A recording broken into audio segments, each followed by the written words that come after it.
శెట్టన్న గారు, రవీంద్ర నాయక్ గారు, హరీష్ గౌడు, స్వామి గౌడు, తమ్ముడు దర్శను, అన్న ఇఫ్లూ యూనివర్సిటీ ప్రొఫెసర్ పంతకాల సీనన్న, ఇంకా గడ్డం శ్రీనివాస్ మరియు ఆర్పి పరశురామ్, కాకతీయ యూనివర్సిటీ నుంచి అక్క వాళ్ళందరూ వచ్చారు. వేదిక పైన ఉన్న అక్క వాళ్ళందరికీ కూడా పేరు పేరున మీడియా మిత్రులు ప్రత్యేకంగా మీ అందరినీ గుర్తు చేసుకుంటూ, ఈరోజు ఉద్యమకారుల కార్యాచరణ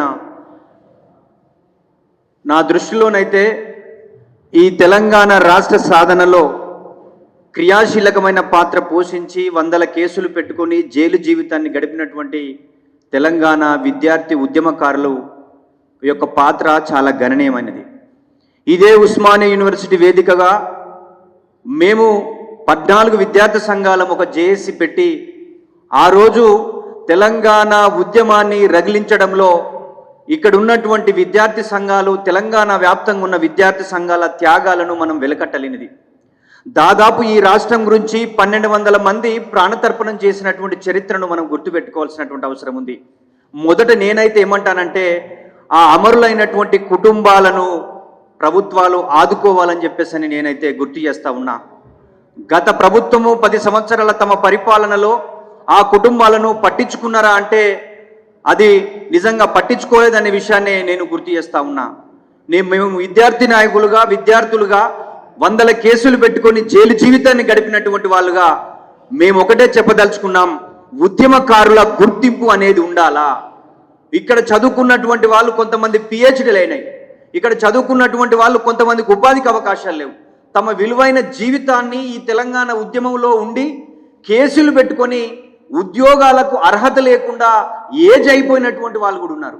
ఈ తెలంగాణ రాష్ట్ర పునర్నిర్మాణం అంటే ఈ తెలంగాణ రాష్ట్రంలో కాయిలా పడ్డ పరిశ్రమలని పునరుద్ధరించి ఈ యొక్క నిరుద్యోగులకు ఉద్యోగ కల్పన జరపాల్సినటువంటి అవసరం ఉంటుంది. ఆ యొక్క నిరుద్యోగులే, చదువుకున్న విద్యావంతులే స్వయం ఉపాధిగా ఎదగడానికి ప్రభుత్వాల నుంచి పాలసీలు చేయాల్సినటువంటి అవసరం ఉంటుంది. కానీ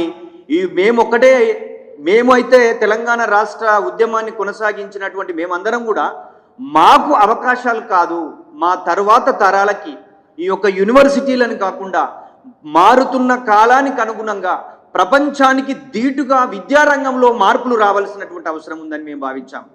ముఖ్యంగా ఇంగ్లీష్ విద్యా విధానం వచ్చి ఈ యొక్క తెలంగాణనే హైదరాబాద్ అయితే ఏ విధంగానైతే ప్రపంచంలో హైదరాబాద్కు ఎటువంటి గుర్తింపు ఉందో ఈ తెలంగాణలో ఉన్నటువంటి నిరుద్యోగ వ్యవస్థ పోయి భూములు లేని వాళ్ళకి భూములు వచ్చి, పరిశ్రమలు లేనటువంటి వాళ్ళకి పరిశ్రమలలో వాటా కల్పించే విధంగా ఉండాలి. నూతన పరిశ్రమలు ఎస్టాబ్లిష్ కావాలి.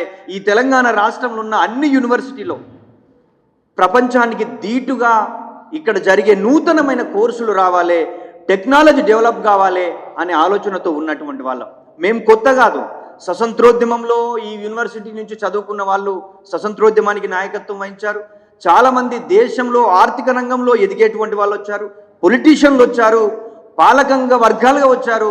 అన్ని విభాగాలలో ఈ ఉస్మానియా యూనివర్సిటీ మాకందరికీ గుర్తింపించి ఈరోజు మమ్మల్ని ఇంత వేదిక పైన కూర్చుండే అవకాశమే కాదు, ఈ ఉస్మానియా యూనివర్సిటీ నుంచి చాలామంది డాక్టరేట్లు అయ్యారు, చాలామంది సైంటిస్టులు అయ్యారు, చాలామంది ఉద్యమకారులు వచ్చారు, చాలామంది రాజకీయ నాయకులు వచ్చారు. ఈ దేశాన్ని పరిపాలించినటువంటి పివి నరసింహారావు లాంటి వాళ్ళు వచ్చారు, జైపాల్ రెడ్డి లాంటి వాళ్ళు వచ్చారు, ఇక్కడనే చదువుకున్న కంచె ఆయిల లాంటి వాళ్ళు వచ్చారు, అదేవిధంగా కోదండ రామ్ సార్ లాంటి వాళ్ళు వచ్చారు. ముఖ్యంగా చాలా ఇది ఉత్పత్తిని అందించింది. మేము కూడా ఉస్మానియాలోకి వచ్చి ఈ తెలంగాణ రాష్ట్ర సాధనలో ప్రధానంగా మాకేమన్నా అవకాశం వస్తుందని మేము ఉద్యమంలో పాల్గొనలే. ఈ 3.5 కోట్ల మంది ప్రజలు సీమాంధ్రుల ఆధిపత్యం నుంచి మాకు విముక్తి కలిగి ఈ తెలంగాణ ఒక స్వేచ్ఛ, సమానత్వం, సోదర భావంతో నడవాలని కోరుకున్నటువంటి వాళ్ళం. కానీ మనం ఇప్పుడు విద్యార్థి ఉద్యమకారులుగా మనకు పోలీస్ స్టేషన్లకు వెళితే మనకు గుర్తింపు వస్తుంది. భద్రన్న తెలంగాణ విద్యార్థి ఉద్యమకారులను ప్రత్యేకంగా గుర్తింపు ఇవ్వాలి, వాళ్ళకు అవకాశాలు ఇవ్వాలనేటువంటి ప్రభుత్వము ఆలోచన చేయాలి. కానీ మనల్ని పోలీస్ స్టేషన్లకు వెళితే ఎవరి మీద ఎన్ని కేసులు ఉన్నాయి, ఎంత త్యాగం చేశారు ఈ తెలంగాణ రాష్ట్రానికి రావడానికి. వాస్తవంగా ఈ తెలంగాణ రాష్ట్రంలో త్యాగం చేసి లబ్ధి పొందనటువంటి వాళ్ళు ఎవరైనా ఉన్నారంటే వాళ్ళు విద్యార్థి ఉద్యమకారులు అనే విషయాన్ని నేనైతే గుర్తు చేస్తూ ఉన్నా. చాలామంది జర్నలిస్టులకు అవకాశాలు వచ్చాయి, ఉద్యోగ సంఘాల్లో పనిచేసిన వాళ్ళకు వచ్చాయి, బయట కొన్ని ప్రజా ఉద్యమాలు ఉన్నటువంటి వాళ్ళకు వచ్చాయి. కానీ విద్యార్థి నాయకత్వం అప్పుడు 69 ఉద్యమంలో 369 మంది ప్రాణతర్పణం చేశారు. 2009 ఉద్యమంలో కూడా 1200 మంది ప్రాణతర్పణం చేసిన వాళ్లకు సంబంధించినటువంటి వాళ్ళ అభివృద్ధికి సంబంధించినటువంటి వాళ్ళని ఏ విధంగా ఆదుకోవాలనో చాలామంది దెబ్బలు తగిలి లాఠీ చార్జి దెబ్బలు తగిలిన వాళ్ళు కొంతమంది అది అస్వస్థకు గురి అవుతున్నటువంటి పరిస్థితి, వాళ్ళ యొక్క ఆరోగ్యాలు బాగలేనటువంటి పరిస్థితుల్లో కూడా ఉన్నారు. చదువుకున్న వాళ్ళకి డాక్టరేట్లు అయినా మేము ఒకటే చెప్పదలుచుకున్నది ఏంటంటే డాక్టరేట్లు అయి పిహెచ్డి చేసినటువంటి వాళ్ళకి యూనివర్సిటీ రిక్రూట్మెంట్లలో అవకాశాలు ఉండాల్సినటువంటి అవసరం ఉందని నేనైతే భావిస్తా ఉన్నా. ప్రత్యేకంగా విద్యార్థి ఉద్యమకారులను గుర్తింపు వస్తే వాళ్ళకొక పర్సంటేజ్ వాళ్ళకు విద్యార్థులకి ఓ 2% లేకపోతే 3%, ఒక 4% అట్లా ఉంటే అది విద్యారంగంలో కానీ ఉపాధి రంగంలో కానీ అభివృద్ధి రంగంలో కానీ మన పరిశ్రమలలో పెట్టుకోవడానికి అవకాశం కానీ ఏదైనా లోన్ పెట్టుకునే ఆలోచన ఉంటుంది. విద్యార్థి నాయకులుగా ఎదిగిన వాళ్ళకి చదువుకున్నటువంటి వాళ్ళకి అందరికీ ఉద్యోగాలు ఉండాల్సినటువంటి అవసరం లేదు. ఈ సమాజాన్ని చైతన్యం చేయడానికి మేధావులుగా రాస్తున్నటువంటి వాళ్ళు ఉన్నారు, ప్రజా ఉద్యమాలు నిర్మిస్తున్నటువంటి వాళ్ళు ఉన్నారు, వివిధ రాజకీయ పార్టీలో ఉన్నటువంటి వాళ్ళు కూడా ఆ యొక్క పేద వర్గాల తరపున ఆ నిరుద్యోగుల తరపున ఏదైతే ఇప్పటి వరకు కూడా మనుషులుగా గుర్తించలేని ఉపాధి అవకాశం లేని పేద వర్గాల తరపున నిలబడాల్సినటువంటి అవసరం ఉంటుంది. ప్రజా ఉద్యమాలు అందుకే నిర్మాణం అవుతాయి. అందుకే గత ప్రభుత్వంలో చేయలేనటువంటి పనులు ఈ ప్రభుత్వంలో చేయాల్సినటువంటి బాధ్యత ఉంది. తప్పకుండా ఆ యొక్క మేనిఫెస్టో తయారు చేసేటప్పుడే 250 గజాలు అనేటువంటిది ప్రభుత్వం ఆ మేనిఫెస్టోలో పెట్టింది. దాన్ని ఇంప్లిమెంట్ చేయాలని చెప్పేసి ఇక్కడ ఉన్నటువంటి ఉస్మాన్ యూనివర్సిటీ, కాకతీయ యూనివర్సిటీ, తెలంగాణ ఉద్యమంలో ఉన్న విద్యార్థి జేఏసీ తరపున ప్రభుత్వానికి మేము కూడా విజ్ఞప్తి చేస్తూ ఉన్నాం. తప్పకుండా ఇక్కడికి వచ్చినటువంటి వాళ్ళం ఒక రిప్రజెంటేషన్ రూపంలో మన తెలంగాణ ఉద్యమంలో ఉన్న విద్యార్థి నాయకత్వం ఏమి కోరుకుంటా ఉంది, ఏమి చేయబోతా ఉంది, మన గురించే మనతో పాటుగా ఈ తెలంగాణ రాష్ట్ర అభివృద్ధిని కాంక్షించేటువంటి కొన్ని రకాల ప్రతిపాదనలు కూడా మనం ప్రభుత్వ దృష్టికి తీసుకెళ్లాల్సినటువంటి అవసరం ఉంటుందని చెప్పేసి నేనైతే విద్యార్థి మిత్రులందరితో గుర్తు చేస్తూ ఉన్నాను. ఈ తెలంగాణ రాష్ట్రం సీమాంధ్రుల యొక్క ఆధిపత్యానికి వ్యతిరేకంగా మనమొక్కలమే కాదు, ప్రతి గ్రామములో కాటికాపరి కూడా జేఏసీ పెట్టుకున్నాడు. రాజకీయ పార్టీలు తెలంగాణ ఉద్యమాన్ని మోసం చేస్తున్నటువంటి క్రమంలో ఇదే ఉస్మాన్ యూనివర్సిటీ ఆ రోజు కేసీఆర్ గారు నేను ఆమర నిరాహార దీక్ష ఉపసంహరిస్తున్నాను అన్నప్పుడు నువ్వు తాగవలసింది మీ జ్యూస్ కాదు మా రక్తాన్ని తాగుతున్నావని చెప్పేసి ప్రశ్నించి కొట్లాడి నిలబడ్డది. కాబట్టి ఈ ఉస్మానియా జేఏసీ, ఉస్మానియా విద్యార్థి నాయకత్వం, కాకతీయ విద్యార్థి నాయకత్వం, ఈ తెలంగాణ విద్యార్థులు లేకపోతే తెలంగాణ రాష్ట్రం వచ్చేది కాదనే విషయాన్ని మీకు గుర్తు చేస్తూ ఉన్నా. ఆ టైంలో గద్దరనని మీడియా వాళ్ళు అడుగుతారు, ఏమండి మరి కేసీఆర్ గారు ఆమర నిరాహార దీక్ష ఉపసంహరించిందట, మీరు ఏం చేయబోతున్నారని అంటే మా ఉస్మానియా యూనివర్సిటీ విద్యార్థులు చెప్తారు ఏం చేయాలో అని చెప్పినటువంటి సందర్భాలు నేను గుర్తు చేస్తా ఉన్నా. ఇక్కడ విద్యార్థి గర్జన జనవరి 3న మనం ఒక 4 నుంచి 5 లక్షల మందితో ఇక్కడ విద్యార్థి గర్జనను మనం నిర్వహించాం. విద్యార్థుల చేతిలో దాదాపు 3 నుంచి 4 నెలలు తెలంగాణ ఉద్యమం మా చేతిలో ఉంది. మేము మొదటిగా ఉస్మాన్ యూనివర్సిటీ జేఏసీగా ఒక ప్రోగ్రాం తీసుకున్నాం. ఎవరైతే అమరులయ్యారో ఆ అమరుల కుటుంబాలను పరామర్శించేటువంటి ఒక పెద్ద ఉద్యమాన్ని తీసుకున్నాం. ఎక్కడైతే అమరులయ్యారో తెలంగాణ 10 జిల్లాలకు ఇక్కడనే ఒక 12 వెహికల్గా తీసుకొని మేము ఆ తెలంగాణ అమరవీరుల కుటుంబాలను పరామర్శించిన చరిత్ర ఈ ఉస్మాన్ యూనివర్సిటీ విద్యార్థి నాయకత్వం దాన్ని గుర్తు చేస్తూ ఉన్నాం. అదేవిధంగా ఉత్తర తెలంగాణ, దక్షిణ తెలంగాణ రూపంలో దాదాపు ఉత్తర తెలంగాణలో 610 కిలోమీటర్లు, మా 610 కిలోమీటర్లు ఇక్కడి నుంచి ఆర్ట్స్ కాలేజ్ నుంచి మొదలైన మా ఉద్యమం తెలంగాణ అమరవీరుల స్థూపం నుంచి ఇక్కడి నుంచి మొత్తం షామీర్పేట నుంచి కూడా ఈ మెదక్ డిస్టిక్, నిజామాబాదు, కరీంనగరు, ఆదిలాబాదు, మళ్ళీ మేము వరంగల్లో ముగింపు బహిరంగ సభ జరిపినటువంటి విషయాన్ని గుర్తు చేస్తూ ఉన్నా. ఆ ఉద్యమ సమయంలో 5 సంవత్సరాలు మేము మా ఇళ్లలకు కూడా పోలే, మా ఇంటికి కూడా పోకుండా ఇక్కడ ఉన్నటువంటి ఈ విద్యార్థులతో పాటుగా ఇంకా కొంతమంది రానటువంటి విద్యార్థులు ఉన్నారు. వాళ్ళందరం కలిసి ఇక్కడ నిజంగా మాతో పాటు విద్యార్థినులు, మా యొక్క చెల్లెలు, అక్కలు మాతో పాటు వాళ్ళు విలువైన సమయాన్నే కాదు లాఠీ దెబ్బలు తిన్నారు. ఇదే ఆర్ట్స్ కాలేజీ ముందు ఫిబ్రవరి 14న రాజీనామా చేయనటువంటి మంత్రులు రాజీనామా చేయనటువంటి ఎమ్మెల్యేలు ఎంపీలు రాజీనామా చేయాలని చెప్తే అప్పుడున్నటువంటి ఇక్కడ డీసీపీ ఉన్నటువంటి నడ్డా ఆయన లాఠీ చార్జులో మా అందరి తలలు పగిలాయి. మేమందరం హాస్పిటల్లో పాలైనాం చాలామంది. అంటే ఇది ఉస్మాన్ యూనివర్సిటీ ఉద్యమ చరిత్ర. దీన్ని ఆ విద్యార్థులందరూ మీటింగ్ పెట్టుకొని ఏదో డిమాండ్ చేస్తూ ఉన్నారు, ఏదో వాళ్ళకు 250 గజాలు కావాలన్నట అనేటువంటి ఆలోచనతో మేమైతే పెట్టుకోలేదు. మా ఉద్యమాన్ని నెమరు వేసుకొని ఆ ఉద్యమ త్యాగాలను ఈ సమాజానికి తెలియజెప్పాల్సినటువంటి అవసరం ఉందని ఈ యొక్క పాలక వర్గాలు, ఈ విద్యావంతులు, ఒక కుటుంబంలో ఈ ఉస్మాన్ యూనివర్సిటీలో ఒక డిపార్ట్మెంట్కు 40 సీట్లు ఉంటే ఆ 40 సీట్లకు దాదాపు ఒక 10 నుంచి 15,000 మంది విద్యార్థులు పోటీ పడతారు. వాళ్ళతో పోటీపడి ఈ ఉస్మానియా, ఈ ఆర్ట్స్ కాలేజ్ కానీ, సైన్స్ కాలేజ్ కానీ, ఇంజనీరింగ్ కాలేజ్ కానీ అంత పోటీ పడి ఇక్కడికి వచ్చి ఇక్కడ విద్యను, ఉన్నత విద్యని అభ్యసించి కుటుంబానికి భరోసా ఇవ్వాల్సి, కుటుంబాన్ని రక్షించాల్సినటువంటి వాళ్ళు ఉద్యమంలో మనకన్నా ముందు ఎంతోమంది రకరకాల ఉద్యమాలలో వెళ్ళారు. రకరకాల త్యాగాలు చేసిన చరిత్ర ఈ ఉస్మాన్ యూనివర్సిటీకి ఉంది.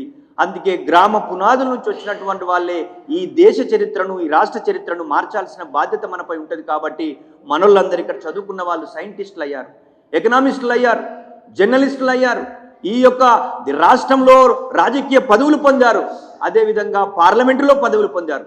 కానీ పొందినటువంటి వాళ్ళకి ఒకటే విషయాన్ని గుర్తు చేస్తూ ఉన్నా, ఈ ఉస్మానియాను రక్షించుకోవాల్సిన బాధ్యత మనపై ఉంది. ఈ విద్యా వ్యవస్థను బలోపేతం చేయాల్సినటువంటి మనపైన బాధ్యత ఉంది. ఏ పేద వర్గాల నుంచి వచ్చినటువంటి వాళ్ళం ఉన్నామో మనం ఆ పేద వర్గాలను మర్చిపోయి కార్పొరేట్ స్టైల్లో కార్పొరేట్ వ్యక్తులతో మనం స్నేహం చేస్తూ మన సామాజిక వర్గాలని, మన ప్రాంతాన్ని, మన జిల్లాలని, మన వాడని, మన గల్లీని కూడా మర్చిపోతే అది చరిత్రలో మోసం చేసినటువంటి విధంగా కూడా ఉంటుందనే విషయాన్ని గుర్తు చేస్తూ ఉన్నా. గతంలో అధికారం పొందిన వాళ్ళు, గతంలో పదవులు పొందిన వాళ్ళు, ఇప్పుడు పదవులు పొందినటువంటి వాళ్ళు మన ఉస్మాన్ యూనివర్సిటీని మర్చిపోకండి. ఈ ఉస్మాన్ యూనివర్సిటీ మీకు లైఫ్ ఇచ్చింది, ఈ ఉస్మాన్ యూనివర్సిటీ మీకు గుర్తింపించింది. ఈ ఉస్మాన్ యూనివర్సిటీ మిమ్మల్ని రాజకీయ నాయకులుగా, ప్రభుత్వాల్లో పాలకులుగా, గ్రూప్ 1, గ్రూప్ 2 ఇంకా రకరకాల ఉద్యోగ రంగంలో ఎక్కడికి వెళ్ళినా ఉస్మానియా. గతంలో ఒక ప్రయత్నం జరిగింది ఈ ఉస్మాన్ యూనివర్సిటీని డెవలప్ చేసుకోవడానికి. చాలామంది ఎన్ఆర్ఐలు ఈ యొక్క యూనివర్సిటీ బతకాలే, ఈ యూనివర్సిటీలో నూతనమైన సంస్కరణలు జరగాలి, కొత్త కోర్సులు రావాలి, కొత్త రకమైనటువంటి నూతన పరిశోధనలు జరగాలనే ప్రయత్నం చేస్తున్నటువంటి వాళ్ళు, సపోర్ట్ చేస్తున్నటువంటి వాళ్ళు కూడా ఉన్నారు.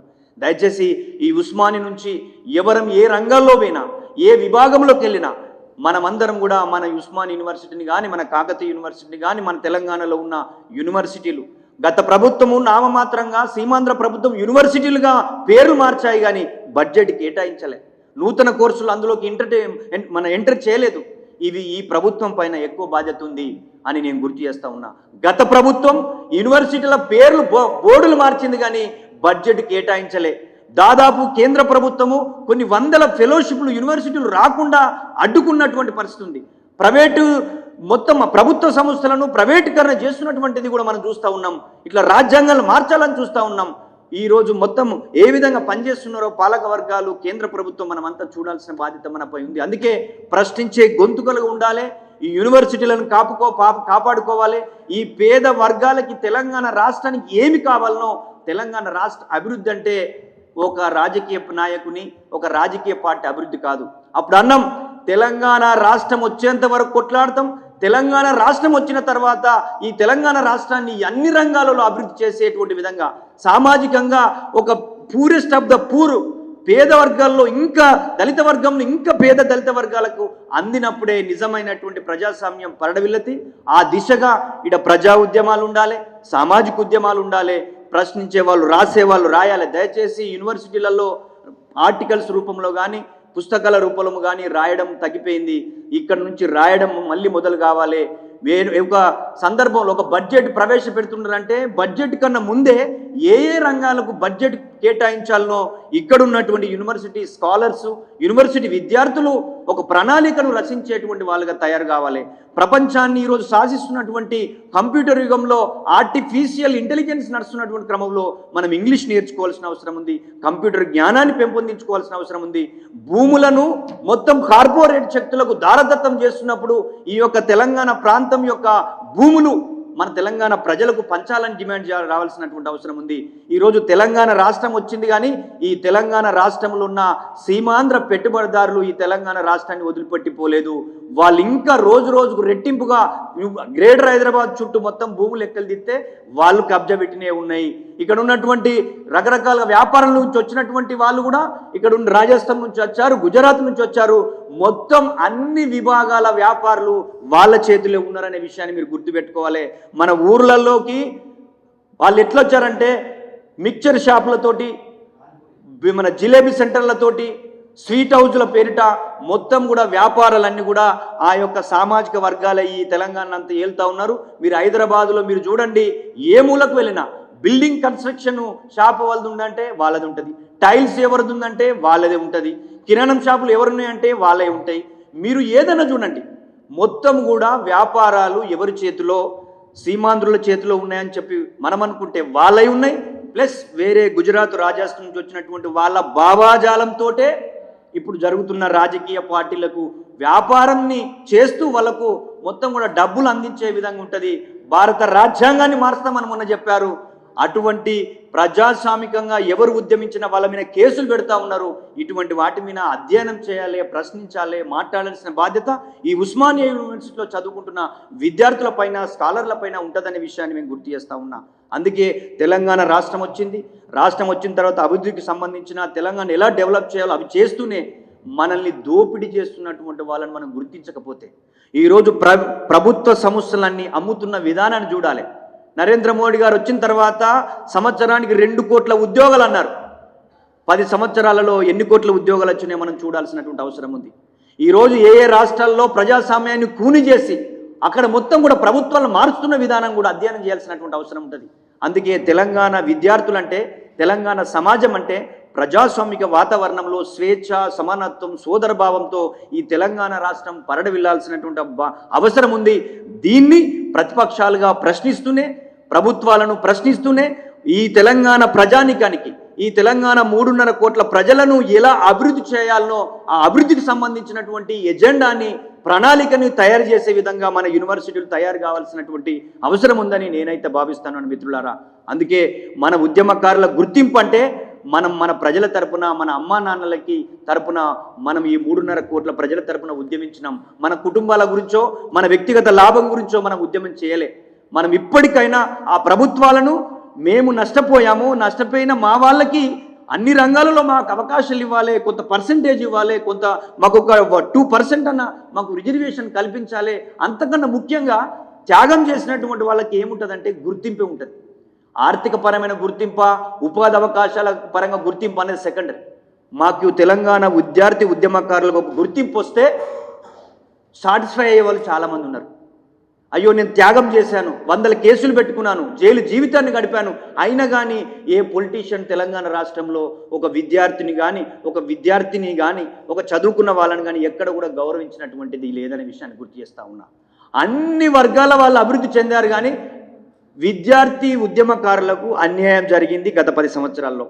ఇప్పటికైనా రేవంత్ రెడ్డి గారి ప్రభుత్వం తమ ప్రణాళికలో విద్యార్థుల గుర్తింపు అనేటువంటి జరపాలని, మా దగ్గర చదువుకున్న వాళ్ళకి, డాక్టరేట్ అయినటువంటి వాళ్ళకి ఉద్యోగ కల్పనలో కొంత % రిజర్వేషన్ ఇవ్వాలని, ఉపాధి అవకాశాలు పొందేటువంటి వాళ్ళకి ఒక సబ్సిడీతో కూడిన ఒక 50 లక్షలు, 60 లక్షలు, 1 కోటి రూపాయలు వాళ్ళు బ్యాంకు లోను, ఎటువంటి మన ఏమంటారు దాన్ని, మీకు భూమి ఉందా, లేకపోతే నీకు ఒక బ్యాంకు మన మేనేజర్ కానీ బ్యాంకు ఏమంటారంటే మీ దగ్గర ఏమైనా భూమి జాగా ఉందా అని అడుగుతారు.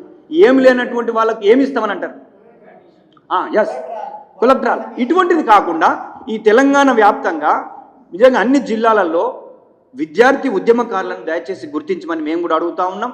యూనివర్సిటీలలో గుర్తింపు జరగాలి. ఇవి జరిగినప్పుడే వాళ్ళ అభివృద్ధిని, భవిష్యత్ తరాలకి వాళ్ళు పునాదులు వేసేవాళ్ళు, భవిష్యత్ తరాలను తయారు చేసేటువంటి వాళ్ళు. కాబట్టి ఈ విశ్వవిద్యాలయాల్లో అటువంటి చర్చ జరగాలనేటువంటి విషయాన్ని నేనైతే గుర్తు చేస్తూ ఉన్నా. చాలామంది ఇక్కడ వేదిక పైన ఉన్నటువంటి వాళ్ళు, ఈయన దాదాపు ఒక 2-3 సార్లు జైలుకు పోయాడు. ఇక్కడ రవీంద్ర నాయక్ కానీ, శెట్టన్న కానీ, ఇక్కడున్న భద్రన్న కానీ ఆయన పైన ఊఫా కేసులు పెట్టి దాదాపు 6-6 నెలలు జైల్లో పెట్టారు. ఇక్కడ ఉన్నటువంటి వాళ్ళకు కూడా పోలీసుల యొక్క దెబ్బలు రుచులు చూసినటువంటి వాళ్ళే. అంటే మనం ఎందుకు త్యాగం చేశామంటే ఈ తెలంగాణ రాష్ట్రం విముక్తి కలగాలి, ఈ తెలంగాణ రాష్ట్రం రావాలి. ఈ తెలంగాణ రాష్ట్రంలో ఏదో భౌగోళిక తెలంగాణ కాదు, ఆధిపత్య తెలంగాణ కాదు, ఆంధ్ర ఆధిపత్యం పోయి తెలంగాణ ఆధిపత్య వర్గాలు వచ్చి మొత్తం వీళ్ళని పీడించాలి, వీళ్ళని మొత్తం పరిపాలించి వీళ్ళకి ఏం లేకుండా చేయాలనేటువంటిది ఆలోచనతో కాదు. ఈ తెలంగాణ ఆత్మగౌరవంతో కూడినది, ఈ తెలంగాణ స్వేచ్ఛతో జీవించాలని కోరుకున్నటువంటి వాళ్ళంగా, ఈ తెలంగాణలో వనరులు అన్ని వర్గాలకు, అన్ని సామాజిక వర్గాలకు సమాన పంపిణీ జరగాలని కోరుకున్నటువంటి వాళ్ళుగా, ఈ భారత రాజ్యాంగాన్ని రక్షించుకుంటూనే ఇక్కడ ఉన్నటువంటి మనము ఏదైతే ఈ యొక్క మెజారిటీ వర్గాలు ఉన్నారో వాళ్ళందరికీ కూడా అన్ని రంగాల్లో అవకాశాలు ఉండే విధంగా ఈ తెలంగాణ రాష్ట్రం కావాలని కొట్లాడినటువంటి వాళ్ళం, త్యాగం చేసినటువంటి వాళ్ళం. తప్పకుండా త్యాగం చేసిన వాళ్ళ తరపున మళ్ళీ ప్రశ్నిస్తూనే మన వాళ్ళని అభివృద్ధి చేసుకునే విధంగా, మన గుర్తింపు వచ్చే విధంగా మనం ప్రభుత్వాల దగ్గరికి, పాలకుల దగ్గరికి విజ్ఞాపన రూపంలో వెళ్లాల్సిన అవసరం ఉంది, వినతి పత్రాలు తీసుకెళ్లాల్సినటువంటి అవసరం ఉంది, ఉద్యమించాల్సినటువంటి అవసరం ఉంటుందనే విషయాన్ని మీ అందరికీ గుర్తు చేస్తూ, మీరు వచ్చినటువంటి వాళ్ళు మళ్ళీ నెక్స్ట్ మీటింగ్కి మిగతా వాళ్ళను కూడా కలుపుకొని వెళ్దాం. దయచేసి మనమంతా సహనంతో ఉండాలి, ఓపిక ఉండాలి. ఉద్యమాలు చేసినటువంటి వాళ్ళం, త్యాగం చేసినటువంటి వాళ్ళకి కోపం ఉంటుంది. ఎందుకంటే పాలక వర్గాలు గుర్తించినప్పుడు వాళ్ళు మనకు ప్రత్యేకంగా త్యాగం చేసినటువంటి వాళ్ళ యొక్క పునాదుల మీదనే, త్యాగాలు చేసినటువంటి వాళ్ళ ఉద్యమాల మీదనే వాళ్ళు పరిపాలన చేశారు. ఎప్పుడైనా చరిత్రలో గుర్తుపెట్టుకోండి, ఏ సామాజిక వర్గం ఆ ఉద్యమానికి నాయకత్వం వస్తుందో వాళ్ళే రాజ్యాధికారంలోకి వస్తారు. ఇది చరిత్ర. అప్పుడు తెలంగాణ ఉద్యమం జరుగుతున్నప్పుడు రాజకీయ పార్టీ పెట్టాలని కూడా మేము మా విద్యార్థులు కూడా మాట్లాడుకున్న సందర్భం. నిజంగా ఆ రోజు రాజకీయ పార్టీ పెట్టుకుంటే ఆల్ అస్సాం స్టూడెంట్స్ లాగా ఆల్ తెలంగాణ స్టూడెంట్ అసోసియేషన్ కూడా పెట్టాలనేటువంటి చర్చలు జరిగినాయి. ఎందుకంటే ఇందులో లెఫ్ట్ విద్యార్థి సంఘాలు ఉండే, బహుజన విద్యార్థి సంఘాలు ఉండే, అంబేద్కర్ సంఘాలు కూడా ఉండే. మన మధ్యలో కూడా ఒక ఐక్యత అనేటువంటిది లేకపోవడం వల్ల ఆ యొక్క విద్యార్థి నాయకులు ఆ యొక్క రాజకీయ పార్టీలతో అనుబంధం ఉండడం వల్ల ఆ యొక్క లక్ష్యం నెరవేరలేదు. కానీ చరిత్రలో ఒక తప్పిదం అయితే చేశాం. ఆ రోజు ఉస్మానియా యూనివర్సిటీ కేంద్రంగా ఒక విద్యార్థుల ఆధ్వర్యంలో ఒక పార్టీ పెట్టుంటే ఈ 15 సంవత్సరాల్లో దాదాపుగా ఆడ ప్రఫుల్ల కుమార్ మహంతా ఏ విధంగా ముఖ్యమంత్రి అయ్యాడో ఈ ఉస్మానియా నుంచి దాదాపుగా 20 నుంచి 30 మంది ఎమ్మెల్యేలు అయ్యేవారేమో. నిజంగా ప్రజలను మనం కన్విన్స్ చేసేవాళ్ళము. ఎందుకంటే చదువుకున్న వాళ్ళు, సైన్స్ చదివిన వాళ్ళు ఉన్నారు, ఇక్కడ ఎకనామిక్స్ చదివిన వాళ్ళు ఉన్నారు, ఇంగ్లీష్ చదివినటువంటి వాళ్ళు ఉన్నారు, ఫిలాసఫీ చదివినటువంటి వాళ్ళు ఉన్నారు. తెలంగాణ రాష్ట్రాన్ని చదివినాం, సామాజిక ఉద్యమాలను చదివినాం, ఆయా సామాజిక వర్గాల నుంచి కూడా వచ్చాం. ఇంతకన్నా ఇంకా ఎటువంటి అనుభవం కావాలి, ఎటువంటి అర్హతలు కావాలి ఈ యొక్క విద్యార్థులకు? ఇది కూడా మనం ఆలోచన చేయాల్సిన అవసరం ఉంది. అప్పుడు ఆ యొక్క తప్పిదం చేశాం. మళ్ళీ అందుకే అక్కడ ఆధిపత్య వర్గాలు పోయి ఇక్కడ ఆధిపత్య వర్గాలు పవర్లోకి వచ్చారు. వాళ్ళు మాత్రం ఆర్థికంగా, రాజకీయంగా వేరే దేశాల్లో దాచిపెట్టుకునే విధంగా లక్షల కోట్లు అయితే డబ్బులు అయితే సంపాదించారు. కానీ మనం ఎక్కడ కొట్లాడుతున్నామంటే మనము కొసరు కడ కొట్లాడుతున్నాం. దయచేసి కాలం మారింది. భూస్వామ్య వ్యవస్థ పోయి ఈరోజు పెట్టుబడిదారి వ్యవస్థ వచ్చింది. ఆ పెట్టుబడిదారి వ్యవస్థలో మనం ఎక్కడున్నామో ఒకసారి ఆలోచన చేసుకోండి. భూములు ఎవరి ఆధీనంలో ఉన్నాయి, పరిశ్రమలు ఎవరి ఆధీనంలో ఉన్నాయి, పాలన ఎవరి ఆధీనంలో ఉన్నాయి, సామాజిక న్యాయాన్ని ఆర్థికంగా డబ్బులతో తీస్తున్నటువంటి విధానం మనం చూడాలి. ఈరోజు బీజేపీ లాంటి పార్టీ ఏం చేస్తుందంటే సామాజిక న్యాయాన్ని మతంతో చంపుతున్న విధానాన్ని మనం అర్థం చేసుకోవాల్సిన అవసరం ఉంది. మెజారిటీ 60% బీసీలు ఉంటారు, ఎస్సీలు 20% ఉంటారు, ఎస్టీలు ఇంకా 12% ఉంటారు. వీళ్ళందరూ ఎక్కడున్నారు? ప్రజాస్వామికవాదులు కూడా ఉన్నారు. వీటిపైన ప్రభుత్వాలు పాలసీస్ చేయాలి. వీళ్ళని అభివృద్ధి చేసే విధంగా మనము ప్రణాళికలు తయారు చేసే విధంగా మన ప్రజా ఉద్యమాలు, మన విద్యార్థి ఉద్యమాలు ఉండాలని నేనైతే భావిస్తూ ఉన్నా. ఆ దిశగా మనం ప్రయత్నం చేద్దాం. తెలంగాణ రాష్ట్రాన్ని 29 రాష్ట్రాల కన్నా భిన్నంగా అభివృద్ధి చేసేటువంటి ప్రణాళికలు, సలహాలు, సూచనలు ఈ యొక్క రాష్ట్ర ప్రభుత్వానికి ఇచ్చే విధంగా మనం అందరం ఉండాలని చెప్పేసి మనల్ని మనం కాపాడుకుంటూ ఈ తెలంగాణ అస్తిత్వాన్ని, ఈ తెలంగాణ భాషను, ఈ తెలంగాణ సాహిత్యాన్ని, ఈ తెలంగాణలో కోల్పోయినటువంటి వాటిని అన్నిటిని కూడా సీమాంధ్రుల కబద్ధ హస్తాల నుంచి కూడా మనం తీసుకోవాల్సినటువంటి అవసరం ఉంది. ఇక్కడ కూడా నల్లరేగడి భూములు ఎక్కడుంటే వాళ్ళు అక్కడనే ఉన్నారు. వాళ్ళు ఇంకా పోరు. మారుతున్న కాలానికి అనుగుణంగా మనం కూడా మారాలి, బలమైన శక్తిగా మారాలి. ఎవరం ఏ రంగాల్లో పనిచేస్తామో ఆ రంగంలో మాస్టర్ కావాలి. PhD డిగ్రీతో పాటు మనం రాజకీయాలు చేస్తే 100% రాజకీయాలు, బిజినెస్ చేస్తే 100% బిజినెస్, మన మేధావులు రాయడం మొదలు పెడితే 100% రాయండి. ఇంకా మీరు ఏ రంగాల్లో పనిచేయాలనుకుంటారు, లెక్చరర్లు, అదేవిధంగా Group 1, Group 2 ఆఫీసర్లు కూడా మన ఉస్మానియా నుంచి వచ్చినప్పుడే మన ప్రజలకి, మన పేద వర్గాలకి మనం ఉపయోగపడేటువంటి నాయకులుగా, ఉపాధి అవకాశాల నుంచి వాళ్ళుగా తయారు కావాలని, ఆ దిశగా మన తెలంగాణ ఉద్యమం ఉండాలని తప్పకుండా మేము ప్రభుత్వం దృష్టికి ఈ యొక్క అంశాలను తీసుకెళ్తాం. మన నిరుద్యోగుల అంశమే కానీ, ఉద్యోగ క్యాలెండర్ అయితే ప్రభుత్వం అయితే ఏర్పాటు చేస్తూ ఉంది. తెలంగాణ ఉద్యమకారులను గుర్తించి వాళ్ళను ఏ విధంగా అభివృద్ధిని మనం తీసుకెళ్లాలో వాటిపైన కూడా మనం సలహాలు సూచనలు ఇస్తూ మనం ఒక రిప్రజెంటేషన్ తయారు చేయాలని ఈ అవకాశం ఇచ్చిన మీ అందరి కూడా పేరు పేరున ప్రత్యేక కృతజ్ఞత తెలియజేసుకుంటూ ముగిస్తా ఉన్నాను. జై తెలంగాణ, జోహార్ తెలంగాణ మరి వీరులు, జోహార్ తెలంగాణ ప్రత్యేక రాష్ట్రం కోసం ప్రాణాలు అర్పించిన మన వీరులకు కొనసాగిస్తాం అమరవీరుల ఆశయాలను. జై తెలంగాణ, జై తెలంగాణ.